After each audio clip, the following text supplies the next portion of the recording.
In today's video, I'm going to teach you how to cancel your Docusign subscription in 2025. Whether you're no longer in need of Docusign services or just looking to explore other options, I'll guide you through the process step by step.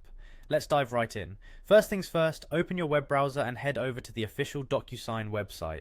This is your starting point where access to your account settings will soon become available.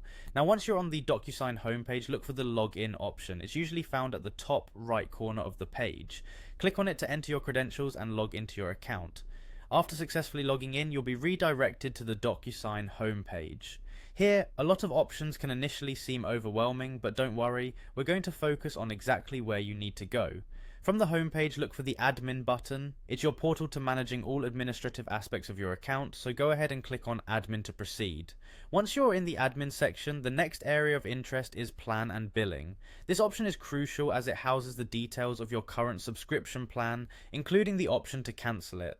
By clicking Plan and Billing, you'll enter a section where you can view your current plan details, upcoming billing cycle, and more. At this point, you're quite close to achieving your goal. Here, you should see the option to manage or cancel your plan. Selecting it will take you through a few prompts confirming your decision to cancel.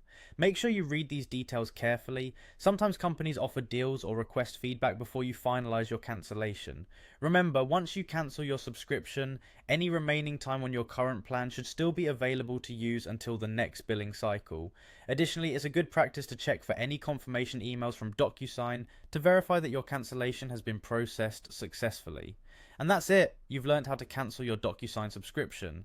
If you run into any issues or don't see the options as described, try visiting Docusign's support page or contacting their customer service for assistance.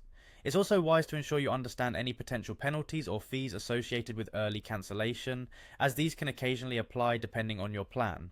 Thank you for watching, and if you found this video helpful, don't forget to subscribe for more tutorials. See you next time.